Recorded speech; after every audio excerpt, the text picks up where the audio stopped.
Chandni Chowk traffic jam मुक्त झाला हे करणारे एकनाथ शिंदे साहेब आहेत।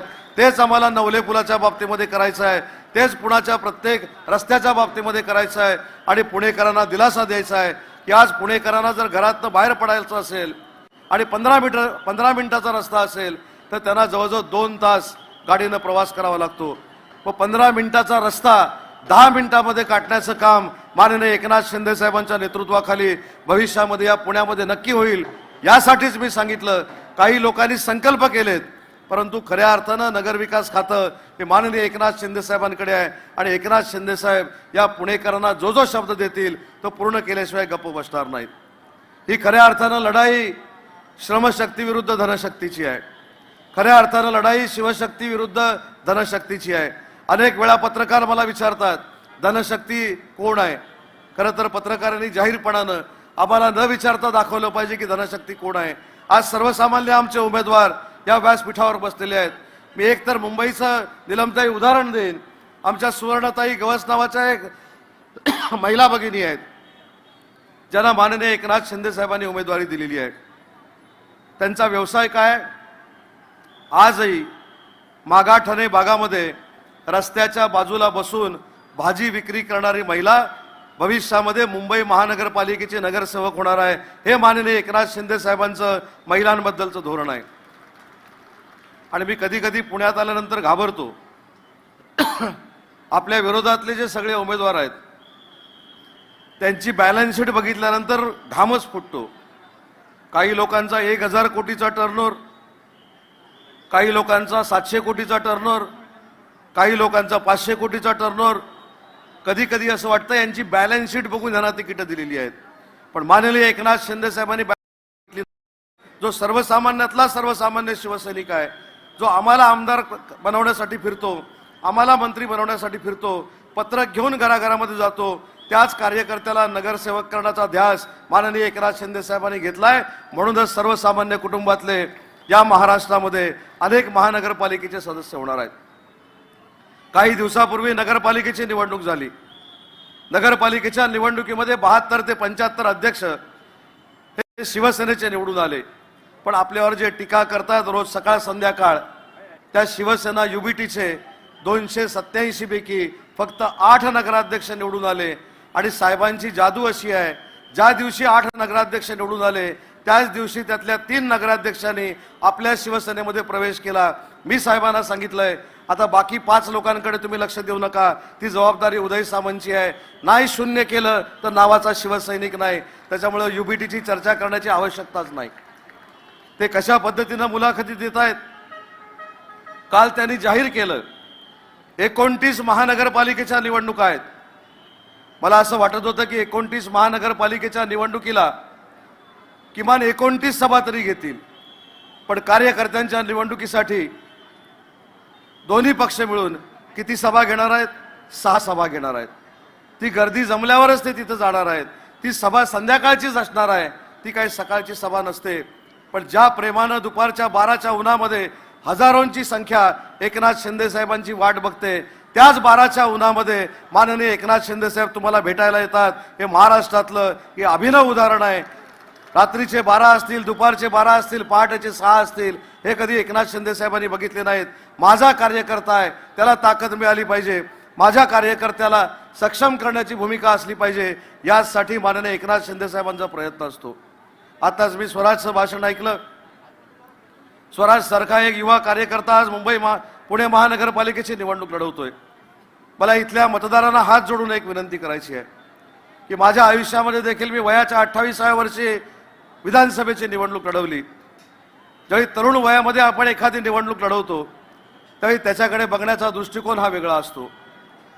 तो या वयामध्ये कसा विकास करणार आहे, कशा पद्धतीने जनतेची सेवा करणार आहे, हे प्रश्नचिन्ह तुमच्या मनामध्ये असेल।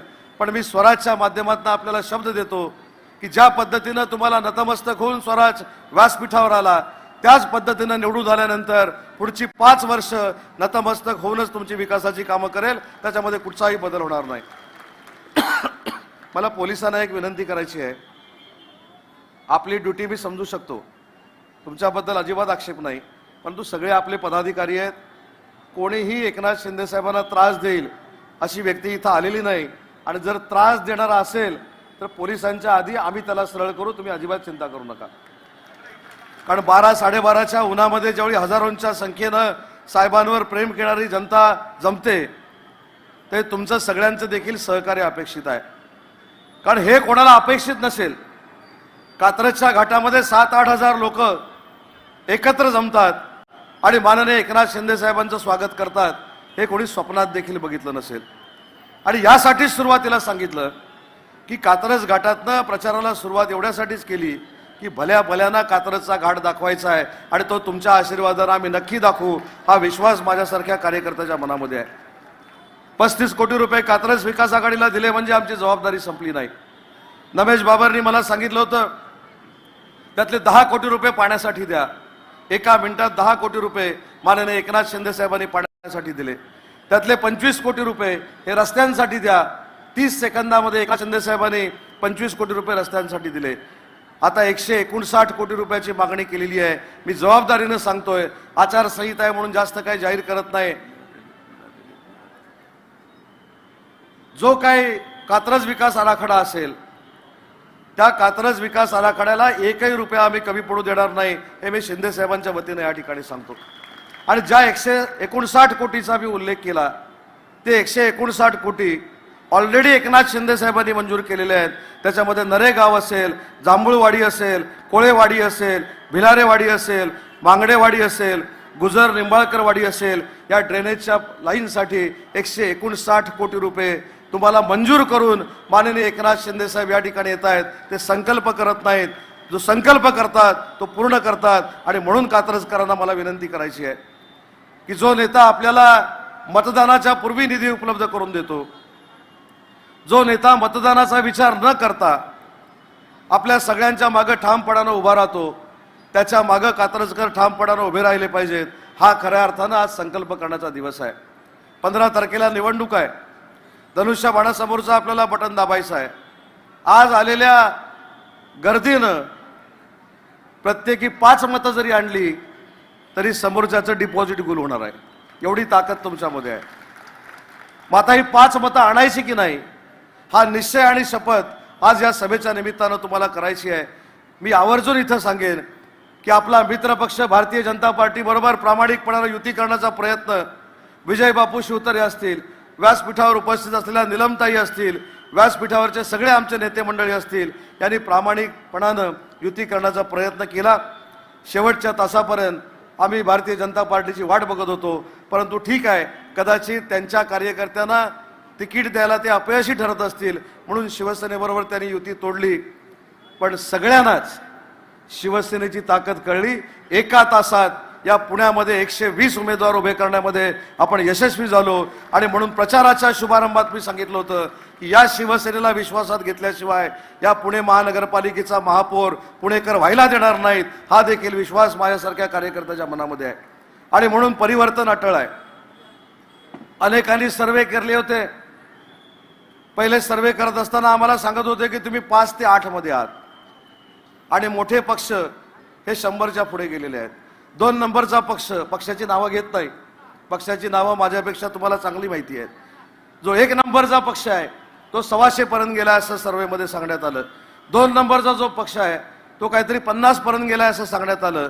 परंतु आज माहितीसाठी आपल्याला सांगतो की तुमच्या अथक प्रयत्नातनं 1 नंबरचा पक्ष हा 70 वर आलेला आहे आणि आपला पक्ष 30च्या पुढे गेलेला आहे. त्याच्यामुळे ही ताकद तुम्हाला अशीच 15 तारखेपर्यंत टिकवायची आहे. साहेब आल्यानंतर तुमच्याशी संवाद साधतील, पुणेकरांचे अजून जे काही प्रश्न आहेत ते सोडवण्याचा प्रामाणिकपणाचा प्रयत्न करतील. पण अजून जी काही विकासाची कामं आपल्याला करायची आहेत ही आपण एकनाथ शिंदे साहेबांकडनं करून घ्यावी. मी इथे येताना आज कुठे गेलो होतो तर काही वर्षापूर्वी ज्या एका नेतृत्वानं या पुण्याला विकासात्मक दिशा देण्याचा प्रयत्न केला ते सुरेश करमाडे साहेब आज आपल्यामध्ये नाहीत. आणि म्हणून त्यांच्या आशीर्वादानं शिवसेनेच्या विजयाचा संकल्प करावा यासाठी त्यांना आदरांजली वाहून आज मी कात्रजच्या सभेला उपस्थित राहिलोय. मी शिंदे साहेबांच्या वतीनं देखील त्यांच्या कुटुंबांचं सांत्वन केलं. आणि म्हणून आपल्याला जे जे काय करायचं आहे, आपल्याला जो जो काय विकास करायचा आहे तो पारदर्शकपणानं करायचा आहे. महानगरपालिकेच्या निवडणुकीमध्ये 3 शब्द प्रामुख्याने घेतले जातात. कुठचा शब्द घेतले जातात? वॉटर, गटर आणि मीटर. वॉटर तर आम्ही देऊ, गटाराचा प्रश्न सोडू, लाईटचा मीटर देखील देऊ, पण नगरसेवकांना मला विनंती करायची आहे की नगरसेवक झाल्यानंतर स्वतःचा जर मीटर सुरू केलात तर शिवसेनेचे पदाधिकारी आणि शिवसेनेचे मुख्य नेते एकनाथ शिंदे साहेब गप्प बसणार नाहीत. आपण पारदर्शक व्यवहार पुणेकरांना दिला पाहिजे. भ्रष्टाचार विरहित व्यवहार हा पुणेकरांच्या महानगरपालिकेमध्ये असला पाहिजे. कदाचित पहिल्यांदा आपण 120 जागांवर लढत असू, पण 120 जागा 1 तासामध्ये निलमताई उभ्या केल्यात, हे देखील ऐऱ्यागैऱ्याचं काम नाही. आणि म्हणून ज्या ताकदीनं आज आपण या संपूर्ण परिसरामध्ये निवडणूक लढवतोय, आज कात्रज पुरता मर्यादित प्रचार आपण करू नका. हजारोंच्या संख्येनं तुम्ही इथे उपस्थित आहात.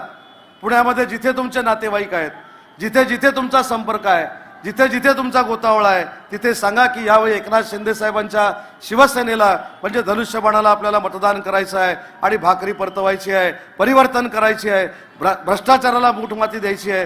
त्याच्यामुळे आपण विकासात्मक काय करणार आहोत हे पुणेकरांना सांगितलं पाहिजे. मी मागच्या सभेमध्ये देखील सांगितलं, नमेश बाबांना आता देखील सांगतो की आपल्याला कोणावर अजिबात टीका करण्याची आवश्यकता नाही. आपण विकासाची कामं काय करणार आहोत हे जनतेला सांगितलं पाहिजे आणि विकासाची कामं करतच आपण जनतेची मनं आणि मतं जिंकली पाहिजेत. या मताचे एकनाथ शिंदे साहेब आहेत. टीका करण्याचं काम या संपूर्ण पुणे आणि पिंपरी चिंचवड महानगरपालिकेमध्ये अजितदादा करतायत, त्यांना ते करू दे. मोठे 2 पक्ष भांडतायत, त्यांना भांडू देत. एकामेकाची बदनामी करतायत, ते करू देत. आपण विकासाचा मुद्दा घेऊन पुणेकरांकडे जाऊ.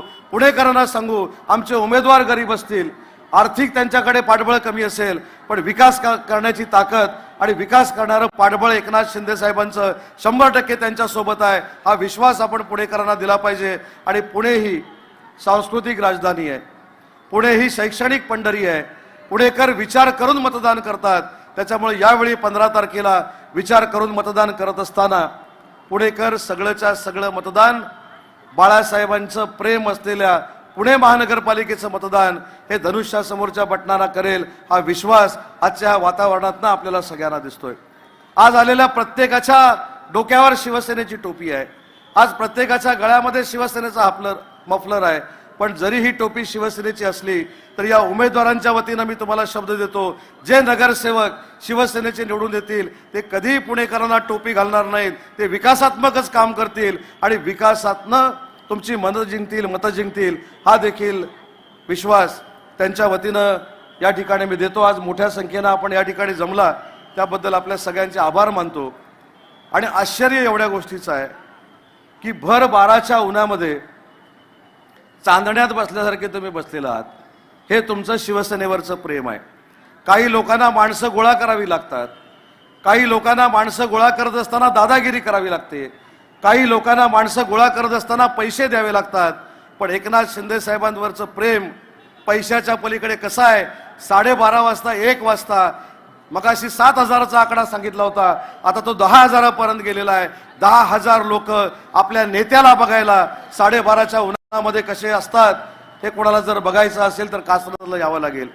आणि म्हणून पुणेकरांना मला हात जोडून एक विनंती करायची आहे. मगाशी जसं सांगितलं की शैक्षणिक पंढरी म्हणून पुण्याकडे बघितलं जातं, सांस्कृतिक पंढरी म्हणून पुण्याकडे बघितलं जातं. एकदा एकनाथ शिंदे साहेबांना संधी द्या, एकदा सर्वसामान्यांच्या नेत्याला संधी द्या, एकदा शेतकरी कुटुंबातला जो मुख्यमंत्री होता आता जे उपमुख्यमंत्री आहेत त्यांना एकदा संधी द्या. विकासात्मक कायापालट आपण करा, एवढीच विनंती या सभेच्या निमित्तानं आपल्याला करतो. आज फार मोठ्या संख्येनं, हजारोंच्या संख्येनं या ठिकाणी आपण आलात, त्याबद्दल आपल्या सगळ्यांचे आभार मानतो. आणि पुढच्या 2 मिनिटांमध्ये माननीय एकनाथ शिंदे साहेबांचं आगमन या सभास्थळी होतंय, किंबहुना त्यांचं आगमन झालेलंच आहे. मी आपल्या सगळ्यांना विनंती करतो की उभं राहून माननीय एकनाथ शिंदे साहेबांचं टाळ्यांच्या गजरामध्ये स्वागत करावं. साहेबांचं आगमन 2 मिनिटांमध्ये या ठिकाणी होतंय. आणि चांगलं शिवसेनेचं गाणं लावा ना. आता आगमन झालं शिवसेनेचे, अखंड महाराष्ट्राचे. जरा गाणं वाजवलं का?